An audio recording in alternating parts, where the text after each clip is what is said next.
RocheExpo.tv de retour en ce samedi 1er novembre sur la 26e édition de Mieux Vivre Expo. Et nous ouvrons les plateaux ce matin en compagnie d'Éric Delafaille. Bonjour. Bonjour. Alors Frédéric, vous êtes membre du Lions Club. Alors tout d'abord, on va rappeler un petit peu le Lions Club. Qu'est-ce que c'est ? Le Lions Club, ce sont des gens qui ont décidé de servir leur communauté. Alors sur la Haute-Savoie, on est environ 280. Au niveau mondial, on est 1 300 000, répartis dans 200 pays sur environ 45 000 clubs. Alors pourquoi le Lions Club a tenu à être présent sur ce Mieux Vivre Expo ?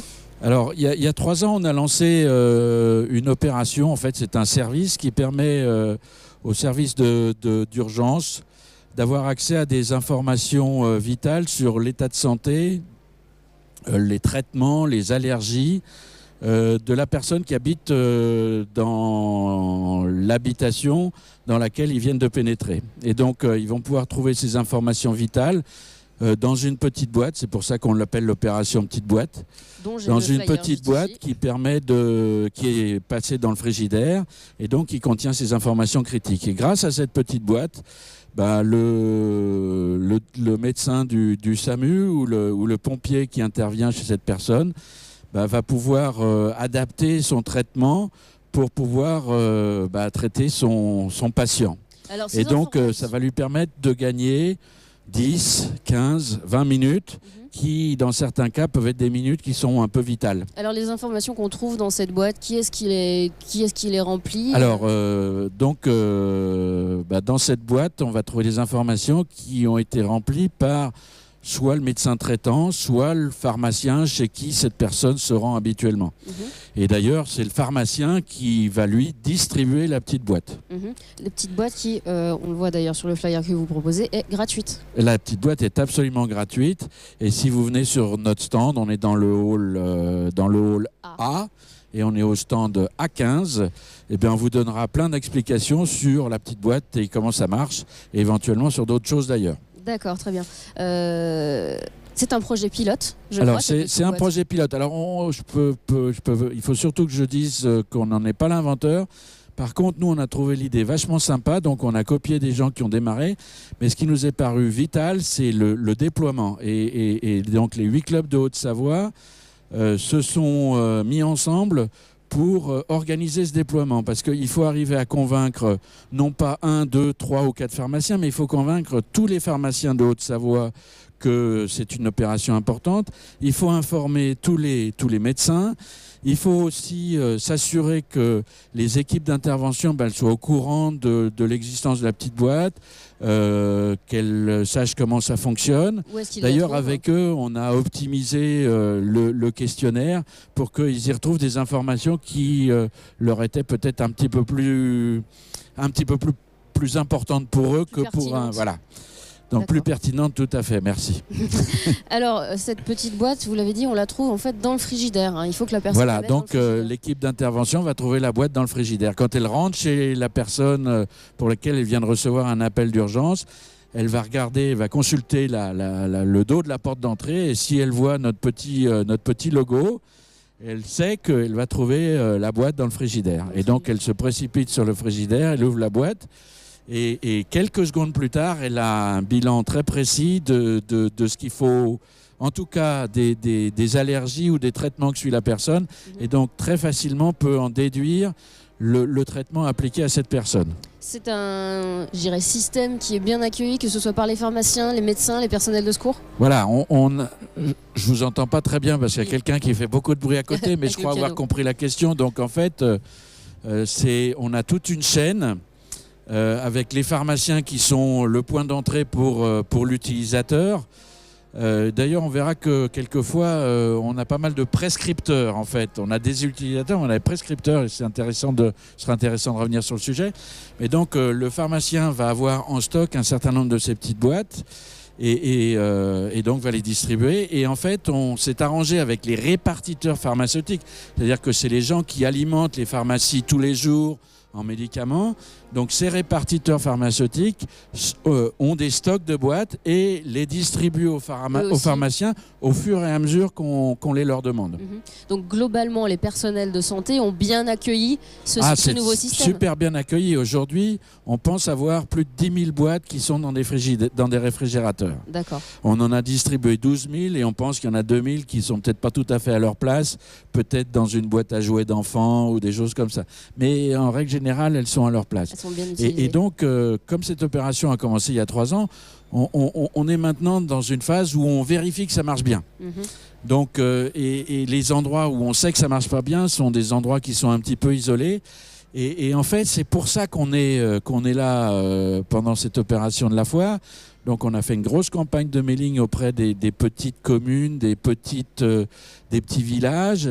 Et grâce à quoi ces villages qui finalement ont des services sociaux qui sont quelquefois tout petits ou quelquefois qui font appel au bénévolat des élus, eh bien, ces services sociaux trouvent l'idée intéressante et viennent relayer l'information.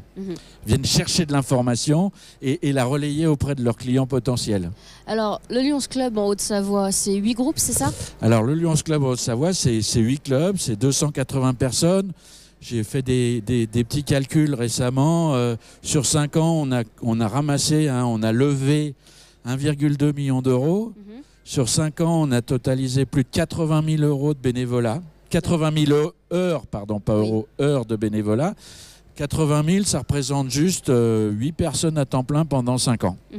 Quelles ont été, en dehors de cette opération, donc sur les boîtes, les dernières opérations que vous avez effectuées? Alors, une qui me tient à cœur et qu'on a lancée en Haute-Savoie pour la première fois il y a 2 semaines, c'est la Journée mondiale de la vue. Alors, pour une première fois, on a fait ça à Annecy. Donc, on a fait du dépistage d'acuité visuelle auprès de la population. Alors, il faut savoir que la vue, c'est un petit peu le fonds de commerce des Lions. Ce sont les Lions qui ont inventé la canne blanche, c'est les Lions qui ont aidé une aveugle sourde et muette célèbre qui s'appelle Madame Keller. Ce sont les Lions qui ont démarré les bibliothèques sonores, ce sont les Lions qui ont démarré beaucoup de choses. En France, enfin je veux dire dans les pays occidentaux, mais aussi en Afrique. Il faut savoir qu'il y a une maladie qui s'appelle la cécité des rivières et qu'aujourd'hui les Lions sont à l'origine, on va dire, du traitement pas tout à fait radical, mais du traitement de cette maladie. Alors à Annecy, on a fait du dépistage pendant 3 jours, on a vu 250 personnes d'à peu près toutes les couches sociales de la société. On a vu des analphabètes, on a vu des personnes âgées. On n'a pas vu beaucoup de jeunes parce que la réglementation nous interdit de faire des tests sur des mineurs de moins de 18 ans. Mais on a vu aussi des dames BCBG avec des beaux sacs à main et des belles bagues aux doigts.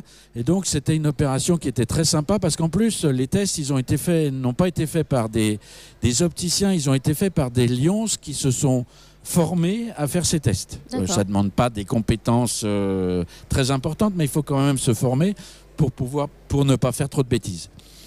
Et donc, ces personnes qui sont venues, elles sont venues d'elles-mêmes, elles vous ont vu sur place, elles ont... Voilà, donc on a fait un peu de com, donc tout le monde on était dans des galeries marchandes, donc on avait ou des clients de supermarchés ou des gens qui avaient l'habitude de se retrouver dans les galeries marchandes.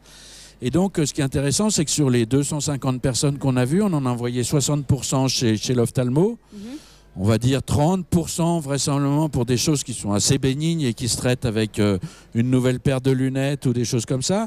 Mais 30 autres % pour des choses qui étaient sans doute un petit peu plus sérieuses. Alors, on a identifié, on ne peut pas dire qu'on a diagnostiqué, mais on a identifié 3D MLA, on a identifié un décollement de la rétine. Donc, voilà, ça montre bien que ce qu'on a fait, ça a servi à quelque chose. Alors, ce qui est intéressant aussi, c'est qu'en posant des questions, on s'est aperçu que les gens n'allaient pas chez l'ophtalmo pour plusieurs raisons. D'abord, parce qu'ils avaient la peur d'une mauvaise nouvelle. Quand on est un peu âgé, qu'on commence à voir la vue qui baisse, on a peur que l'ophtalmo vous dise « Monsieur, vous en avez vraiment, sans doute vraiment, pour 2 ans à voir à peu près convenablement, puis après, il va falloir commencer à envisager des choses un peu différentes. » Il y a la peur de la perte de capacité, en fait. Il y a la perte de son autonomie, il y a la perte de son permis de conduire, il y a la perte de son rayon d'action. Enfin, voilà, c'est une combinaison de beaucoup de choses. Et puis, pour beaucoup aussi, on a vu qu'un autre inconvénient, c'était d'arriver à se projeter à 6 ou 12 mois, parce que 6, 9 ou 12 mois, parce que c'est le délai actuel pour avoir un rendez-vous chez un ophtalmo. Et c'était des gens qui étaient dans des situations un peu précaires, ou c'est des gens qui avaient du mal à se projeter à ces horizons-là. Donc voilà, alors certains, on les a rassurés, c'était très bien, et puis d'autres, on leur a dit qu'il fallait quand même qu'ils fassent quelque chose d'un peu sérieux. D'accord. Quelles sont les autres actions effectuées par le Lions Club ? Alors, chaque club est vraiment très autonome. Quelquefois, il était un petit peu trop. Et ce qu'on essaye de faire, c'est des actions ensemble. Parce qu'ensemble, on fait des choses qui sont un petit peu plus significatives et qui touchent un petit peu plus de personnes. Mais là, parmi les actions qu'on fait ou qui ont été faites, je vais parler du club du Faucigny qui donc a organisé un événement culturel qui est au profit d'une association qui nous tient à cœur, parce que c'est une association qui est basée à Grenoble et qui traite des problèmes de leucémie, et principalement chez les jeunes enfants. Donc les dons là sont versés à chaque fois sur des problématiques un peu différentes. Il y a ou de la recherche ou de l'accompagnement de parents. De parents qui ont des enfants. Parce que les enfants qui souffrent de leucémie, généralement, ils font un long séjour dans une salle stérile. Donc, c'est difficile d'avoir accès à eux. Donc, voilà. Donc, les parents, c'est important qu'ils ne soient pas loin. Donc, il faut léger les parents. Il faut faciliter la vie des parents. Alors, après, il faut faciliter la vie des enfants. Nous, on est très contents. Par exemple, on a aidé il y a quelques années un jeune qui était en salle stérile à passer son bac. Donc, on avait mis à sa disposition des moyens audiovisuels qui leur permettaient de suivre les cours les plus importants en téléconf. Et donc avec le prof, enfin l'établissement scolaire s'était mis d'accord pour... Donc on fait des choses qui sont des toutes petites choses, mais qui sont extraordinaires. Parce que quand on a un jeune qui a passé 4 à 5 mois en salle stérile, de voir grâce à nous, il a pu passer son bac, je veux dire, c'est extraordinaire, quoi. Et des choses comme ça, des histoires sympas, il y en a tous les jours. Il y en a à l'international aussi ? Alors, il y en a à l'international, et là, je veux parler du club d'Annemasse, donc, où aujourd'hui, je crois, il y en a une vingtaine qui partent pour aller inaugurer une pico-centrale électrique dans un village un peu paumé en altitude. Et donc, cette pico-centrale, elle permet d'alimenter en électricité et permet à un petit village de 200 habitants d'avoir une vie qui ne s'arrête pas à 7 heures le soir quand le soleil se couche. Et puis d'autre part... c'est au Tibet, ça, vous m'aviez dit tout à l'heure. Et donc, d'autre part, pour que ces gens-là aussi aient des vêtements qui soient peut-être un petit peu plus adaptés, on s'est amusé à récolter des vieilles combinaisons de ski. Et donc, ils sont partis avec des combinaisons de ski dans la poche qui vont distribuer là-bas, dans la valise, qui vont distribuer là-bas. D'accord. Et puis, des actions, on va en trouver en Afrique. Madagascar, il y a le Club du Mont Blanc qui a adopté une école primaire à Madagascar. Il y a 2 ans, il y a le toit de l'école qui est parti. C'est ni une ni deux. Le Club du Mont Blanc a fait une levée de fonds avec une opération Mimosa. Et quelques mois plus tard, l'école avait un nouveau toit.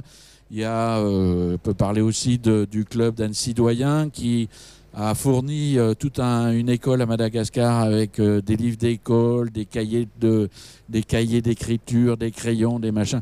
C'est pas grand-chose, mais à chaque fois, on va aller répondre à un besoin localement. Question qui peut vous paraître étrange, mais le Lions Club, les Lions Club qui existent depuis des années maintenant. Pourquoi ce nom Lions Club ? Alors, c'est une bonne question, et comme je ne l'ai pas préparé, je vais sans doute bredouiller un petit peu. Mais notre fondateur était en fait un agent d'assurance. Et en fait, pour lui, il a voulu monter cette association, et cette association voulait que ce soit une des premières au sens... pas chronologique, mais de sa taille, de son envergure, une première association. Historique. Et il s'est dit que pour ça, il fallait donner à cette association l'image du lion qui est quand même le plus beau, l'animal qui est en haut de la chaîne alimentaire. Alors ça ne veut pas dire qu'on veut manger les autres, non. mais voilà, on est un peu... on n'est pas forcément les plus vieux, mais on est sans doute ceux qui sont en plus grand nombre. Voilà. C'est l'image de la sagesse aussi. Voilà, on peut dire. L'image de la sagesse, je vous remercie. Il y en a beaucoup. Exact. Voilà. Exact. Donc, sur le lieu vivre, on peut vous retrouver donc, dans le hall A, juste à l'entrée, tout à la sortie du village savoyard même. Juste à la sortie du village savoyard. Et si on veut vous rencontrer en dehors des salons, où est-ce qu'on vous trouve? Alors, assez facilement, il suffit d'aller un petit peu sur le net si on utilise le net. On fait Lyons Club, Lyons Club Faucigny, Lyons Club Annecy, Lyons Club Annemasse, Lyons Club Salence, Lyons Club Mont-Blanc. Et à chaque fois, on va trouver une entité qui est là et qui couvre un territoire. Alors, pas forcément des limitations très géographiques, mais on est généralement, on est devenus des bandes de copains et pas juste des copains pour manger, boire et fumer des cigares, mais plutôt pour aller faire des choses, sympas. Ça veut pas dire que de temps en temps on n'aime pas boire un canon et manger une tartiflette. C'est faire plaisir, voilà. Donner du bonheur aux gens dans une ambiance bon voilà. enfant. Et un exemple, le week-end prochain, le club d'Annecy-Lac organise un grand salon des vins à Sevrier. Voilà, tout simplement. Voilà. Alors, c'est une des prochaines manifestations, on retrouvera à Le Lion. C'est après cette foire, justement, où est-ce qu'on va vous retrouver? On va nous trouver. Alors, la prochaine, je pense, c'est le Téléthon. Donc, les 8 Lions de Haute-Savoie, et d'ailleurs, on reçoit un petit peu d'aide de nos copains de Savoie. On anime le centre de promesse d'Anne-Sylvieux. Donc, c'est un centre, vous appelez le 3615, vous tombez sur un opérateur, et cet opérateur, généralement, c'est un Lyons. C'est le 3645, je ou crois. Le 3645, enfin bon, 37, je sais pas. 3637, c'est le numéro qui vous sera donné. Au bout, on trouve des Lyons, et donc sur Annecy, on va avoir 5 vacations avec une 35 bénévoles. Certains sont Lyons, d'autres ne le sont pas, certains sont sympathisants, d'autres sont des gens qui nous accompagnent sur le Téléthon depuis 10 ou 12 ans. Enfin, voilà. C'est des moments très sympas là aussi, répondre au téléphone. Bon, quelquefois on reçoit des coups de téléphone qui sont un peu stupides et débiles, mais dans la majeure partie du temps, on reçoit des coups de téléphone de gens qui apprécient ce qu'on fait et ils sont là pour nous le dire. Et c'est vachement sympa.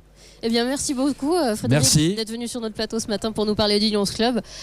On vous retrouve donc dans le hall A, à l'entrée, à la fin du village savoyard. Et on sera là jusqu'à lundi soir avec la joie et la bonne humeur. Et avec les petites boîtes. Et on vous expliquera comment ça marche. Et comment vous pouvez, parce que j'ai oublié de dire quelque chose, les plus grands prescripteurs sont les enfants des personnes âgées. C'est eux qui prescrivent la petite boîte à leur père, à leur mère. Et ça fait partie aussi des gens qu'on cible actuellement. Voilà, merci beaucoup. Si vous passez sur Mieux Vivre Expo et que vous passez par l'entrée, surtout, n'oubliez pas la petite boîte.